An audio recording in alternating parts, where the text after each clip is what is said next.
Top headlines this hour. China says Taiwan's attempts to resist unification will never succeed as China opposes official interactions and military ties between the US and China's Taiwan region. Taiwan has maintained that only Taiwan can decide the island's future. This comes as Taiwan announces that they are to boost their defense spending to increase Taiwan's 2026 defense spending to 3.32% of GDP, with Taiwanese President Lai declaring that the move aims to deter Beijing. China warned it will crush all foreign interference over Taiwan after Japan announced plans to deploy missiles near the island, as Beijing reasserted its claim over Taiwan and criticized Japan's move.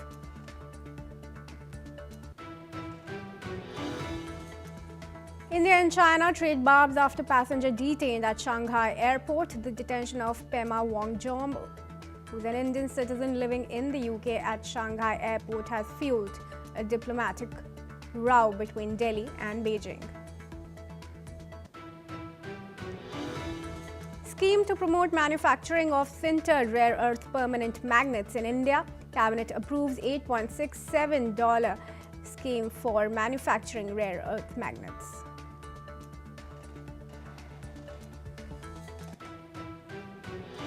Malaysia's anti-graft agency to probe bribery allegations against Prime Minister Anwar's former aide. Anwar says he accepts Shamsul's resignation and the MACC is free to investigate without interference.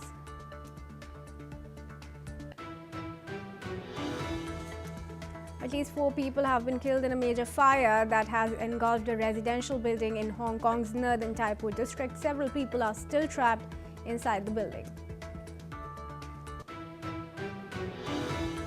US President Donald Trump has said that the proposal for Ukraine peace deal has been fine-tuned with collaboration of both Russia and Ukraine, and US envoy Steve Witkoff will be meeting Russian President Vladimir Putin next week.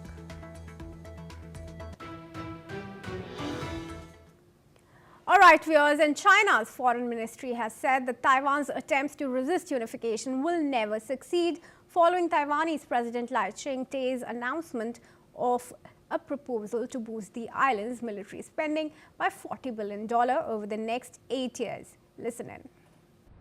中方反对美台官方甚至是军事联系的立场是一贯的。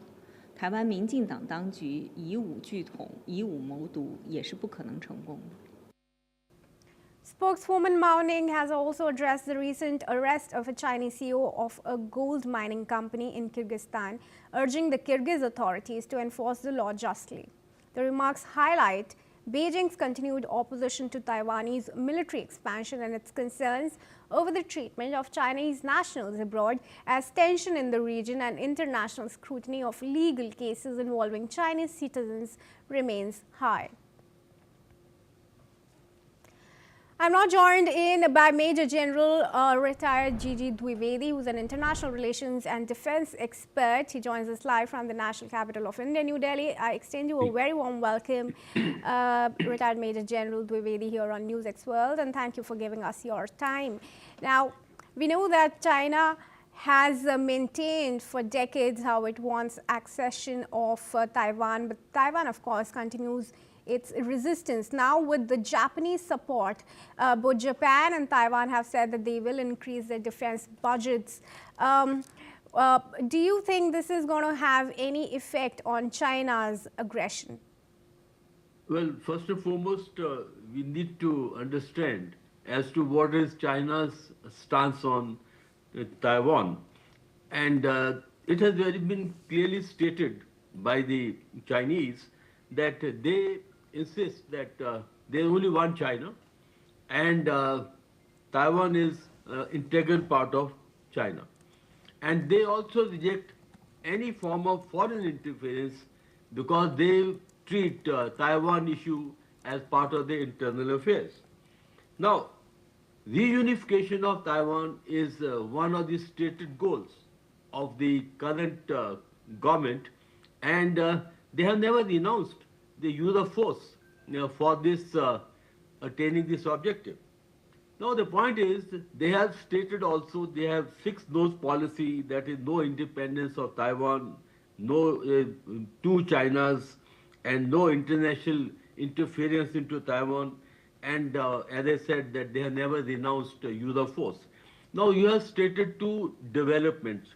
One is Taiwan. There is the Taiwan President Lai Chen. Now she has increased the defense budget because they want to ensure that Chinese are deterred from any misadventure. And Chinese have repeatedly been using show of force by carrying out repeated exercises in the North China Sea, up to the Taiwan, and also making intrusion into the airspace. And Prime Minister of Japan recent statement that in case Chinese, they make aggressive moves against Taiwan, then willy-nilly Japan could also get sucked into this. Now these have been taken very seriously by the Chinese, government, and they are very sensitive to any such development. So we can see that there will be tension that will increase, and Chinese always resort to show of force, and we can quite expect, various exercises and also certain amount of intimidation by show of force by the PLA, and that is the general pattern, and we can expect the tension rising in this region in time to come. Kriti. All right. I also want to ask you the US posture on this. We do know now that both Japan is pursuing closer ties with Trump, and in fact we saw the Prime Minister pushing for cordial relations with Trump. But at the same time, Trump is holding meetings with Xi Jinping. Which side is Trump more likely to take, and how is it going to have a balance between the two? Well, Kriti, the point is that US stated policy, while US believes in one China policy, but they have also ambiguous policy as far as Taiwan is concerned. And there is under the wrap kind of a understanding that in case Taiwan faces Chinese aggression, then US will come to its defense. But it is in ambiguous state, means it has not been stated very clearly, but there exists ambiguity. Now, as far as Japan is concerned, Japan and of course America, they are the allies, and 40,000 American troops are in Japan. So therefore, Japan and America they are the alliances, they are the allies. Now, during Joe Biden administration, they had, in fact, President Biden had said that in case Taiwan is threatened, they will defend Taiwan. But President Trump has followed a different policy, that is what we call G2 policy, because after his, meeting with President Xi Jinping in Busan in South Korea, they have now come to some kind of understanding that these two powers will run the global affairs, and that was the G2, format. And again, President Trump and President Xi Jinping will be making visits to each other's country coming next year. So therefore, Trump has somehow is not very coming, forthright as to whether there is a change in the US policy, which is a strategy of ambiguity, or whether that has been cast aside. Well, again, there is a, I think, degree of ambiguity in that. But nonetheless, as far as Trump is concerned, I think he is giving more importance to relation with China than sacrificing the relation on Taiwan. So as far as he is concerned, I think Taiwan possibly is on the lower key. All right. Well, thanks for offering that understanding to our international viewers. I thank you for staying with us, but request you to hold on as we move on to another big story. Now, the detention of Pema Wongjom, who's an India-born UK resident at Shanghai airport, has sparked a diplomatic dispute between India and China. Thong Doc said that she was detained by immigration officials while traveling from London to Japan via Shanghai because her passport lists her birthplace as the northeastern state of Arunachal Pradesh. China challenges India's claim to the region, insisting Arunachal Pradesh is its own territory and referring to it as South Tibet, a claim that India strongly rebuffs. Now, India has said that it had formally protested Thongdok's detention and reasserted that Arunachal Pradesh is an integral and inalienable part of India. However, Thongdok, who described the ordeal as humiliating, reached out to the Indian embassies in Shanghai and Beijing for assistance. She was freed after 18 hours of detention once Indian officials arrived at the airport and engaged with the authorities. And I want to bring back retired Major General G.G. Dwivedi into the discussion here. Now, we do know that China has long attempted to include Arunachal Pradesh in its map, and time and again India has vociferously voiced how Arunachal Pradesh remains an integral part of India, and this only seems to be the latest instance in those attempts by China. How do you see India's reaction going forward? Well, firstly, this instance of Pema Wangdong should not be seen in isolation. It has to be seen in the larger context as to what is the Chinese policy. And I can give you certain my personal perception because I have served as defense attaché in China and commanded my forces on the line of actual control on the India-China border. The point is that China treats Arunachal Pradesh as South Tibet, that they call it Zhangnan, and they are not recognized the McMahon line.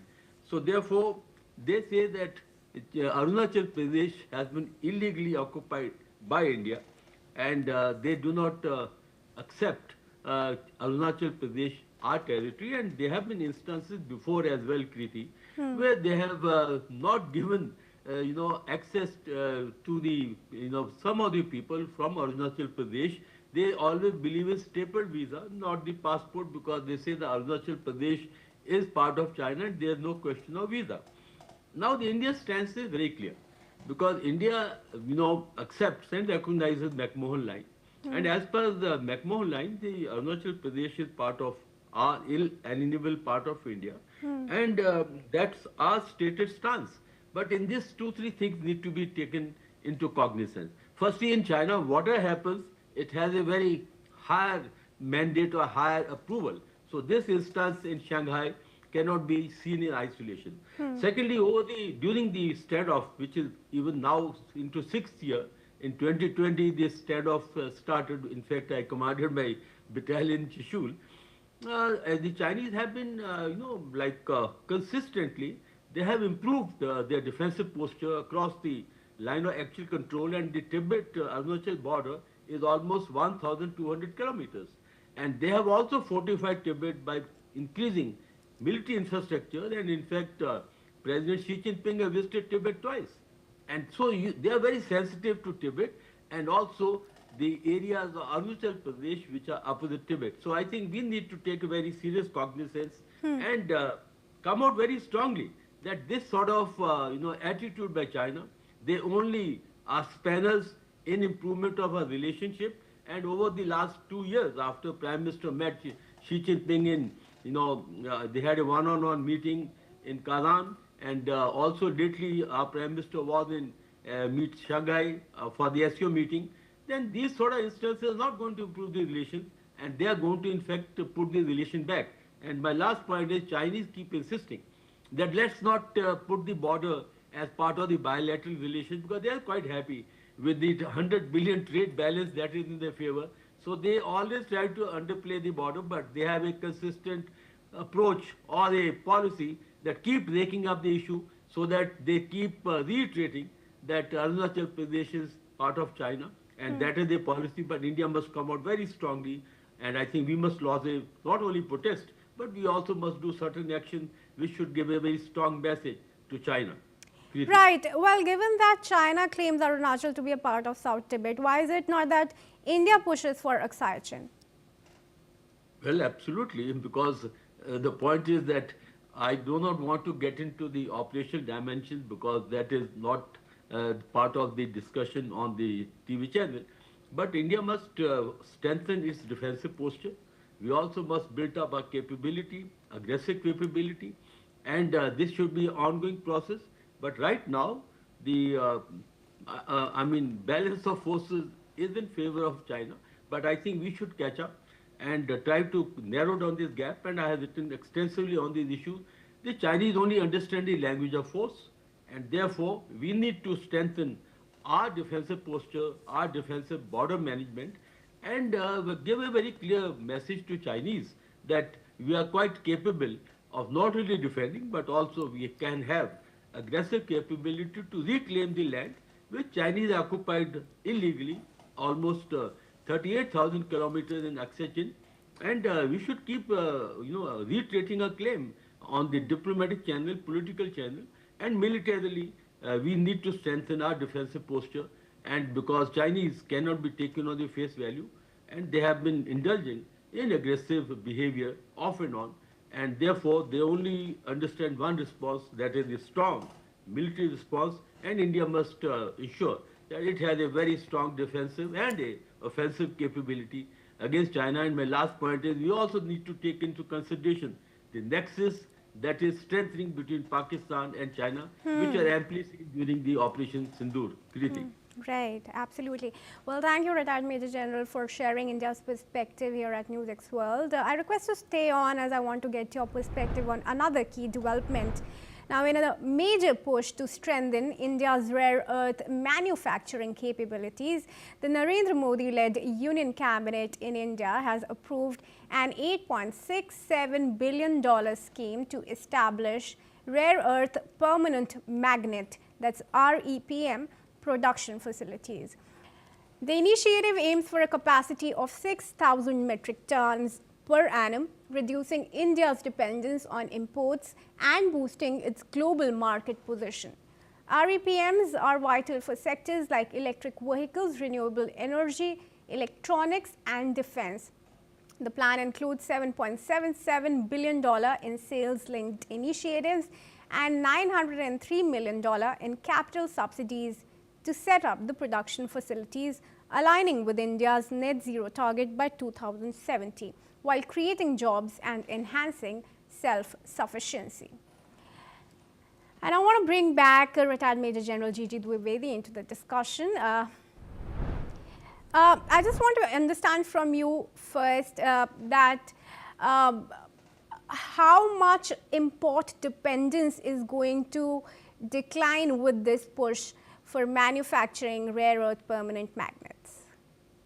Well, certainly the step is in the right direction, because our dependency definitely, impinges upon our strategic autonomy. And therefore, this initiative is timely. In fact, it should have come much earlier, because we are highly dependent upon China, almost to the tune of 80 to 90% of our rare earth comes from there. Not only we, but the world as such is dependent. Now the point is that this is going to take time, because after all the projects, when they come up, when they fructify, they get operationalized. But in time to come, our import dependency will definitely decrease, and we'll have our own, wherewithal, because today they are, magnets, they are actually very important component of most of the manufacturing that we are engaged in. So I think that this initiative has come at the right time, but it's not going to happen anytime very soon that our import dependency will certainly drop down, because these projects have a gestation period. But I think in next 5 to 7 years, we can see the impact, and these are all long-term projects.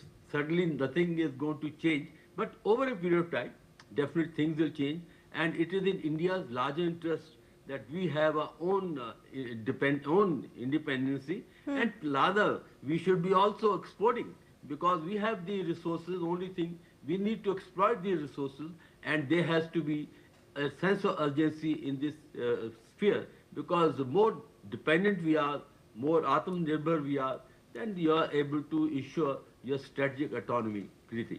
Right. Could you also help us understand the environmental consequences of this initiative? Well, definitely, because the point is that we need to take a complete overview, because in today's environment, we are talking about sustainable development. Means while we are preserving the environment, we are also developing. So we have to take into consideration the ecosystem, what impact will have on the environment. But I'm sure that all these things will be taken into consideration because two things are very important. Firstly, in the critical arena, a nation must be self-dependent. And secondly, today technology is available, which ensures that balance between the development and sustainable development, ensuring that we do not adversely impact the environment and the ecosystem. Kriti. All right. Thank you, Retired Major General, for joining us here on NewsX World and sharing that with us.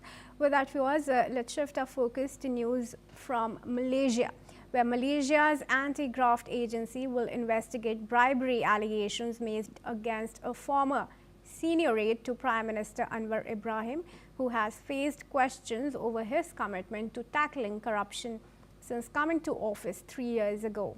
This announcement came a day after Shamsul Iskandar Mohammed resigned as Anwar's senior political secretary, citing an attempt to attack him with allegations that could damage the government.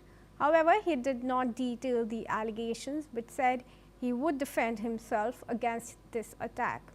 In addition, Malaysia's Anti-Corruption Commission Chief Commissioner Azam Baki said in a statement that they will call all other relevant parties for the purpose of gathering the necessary evidence.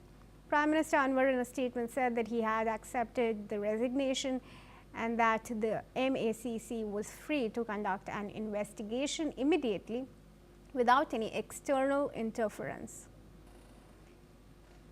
I now want to welcome Mohammed Mizan, who's a professor of strategic studies. He joins us live from Kuala Lumpur. I extend a very warm welcome to you and thank you for joining us here at NewsX World. Now, first of all, I would like you to explain the bribery allegations that Shamsul Iskandar faces. Yeah.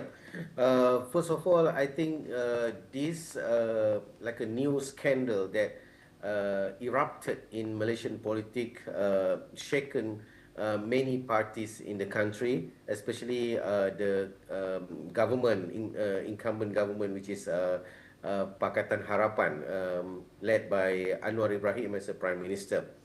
Actually, his political aide, a senior political aide named Shamsul Iskandar, was known one of the very influential and very active in managing the party, as well as one of the key figure in Malaysian politics, especially for PKR, Parti Keadilan Rakyat, which is the party led by Anwar Ibrahim. And actually this issue erupted a few days ago, starting with a so-called supporting letter signed by Shamsul Iskandar to the few contractors that can be considered as party or contractors that eligible to have a contract on building a hospital. So Shamsul Iskandar actually signed a letter to support these 5 companies to have the consideration from Prime Minister Office and all sorts of related government agencies. But the situation actually not really finished, and then suddenly another issue come up, which is the things that related to his resignation. And the main issue right now is regarding the allegation that he received a 600,000 ringgit Malaysia, so equals about 150,000 US dollar of bribery given by one businessman named Albert Tay. So Albert Tay, he also involved in few corruption scandal related to Sabah, particularly on mining issues, and now it goes to another party, and also somehow impacted the Shamsul Iskandar, and he resigned from his position as a senior political aide of Anwar Ibrahim, and Anwar has accepted his resignation and led the MACC, Malaysian Anti-Corruption Commission, to lead the investigation towards this. Right, thanks for explaining that. But before I let you go, Mr. I just want to take a very quick question from you and expect a very brief answer. With Anwar Ibrahim in power, do you think a fair probe is possible? Sorry, again? With Anwar Ibrahim still in power, do you think a fair probe against his former aide is likely to happen?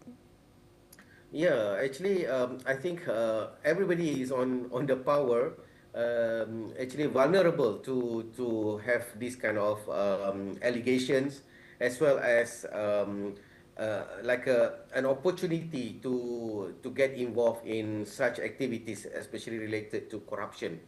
And for now to accuse the involvement of Anwar Ibrahim or even Samsul Iskandar on this case, I think unfair at this time. We have to let the MACC to do their job, and all the relevant department will investigate further on this. And I think Anwar Ibrahim, basically he act professionally. He let the MACC to do their job, and he also accept the resignation of Samsul Iskandar. It means Samsul has no like a position right now in the party, and besides Anwar, it means he's now have no protection. So he's now really depends on the investigation. And for Anwar Ibrahim, it looks for me it looks like he tried to keep his promise for reform, and he tried to make the government more clean and doesn't have such kind of cronyism, nepotism, and also anti-corruption, as he loudly said in his campaign, and reform of his government, as what he said like many years ago, and until now he's tried to make this thing happen. All right. Well, thank you, Professor, for joining us here at NewsX World and sharing that with us. And now, viewers, let's shift to news coming in from Indonesia, where severe flash floods and landslides have struck Sumatra's north province, rising the death toll to 17, with 6 people still missing. Rescue teams in Indonesia continue searching for victims. Heavy monsoon rains over the past week triggered rivers to overflow, sweeping away homes and sending mud, rocks and trees tumbling down hilly villages. Now, rescuers have struggled to reach affected areas across 6 regencies as the devastation spreads. In the hardest hit city of Sibolga, teams have recovered 5 bodies and rescued 3 injured residents. They continue searching for 4 villagers reported missing. Meanwhile, in central Tapanuli, landslides destroyed several homes, killing at least a family of 4. Floodwaters also submerged nearly 2,000 houses and buildings, leaving many displaced. Authorities warn that the situation remains dangerous as more rains threaten the region. And that's all time we have for. Keep watching NewsX World for more news updates from across the world.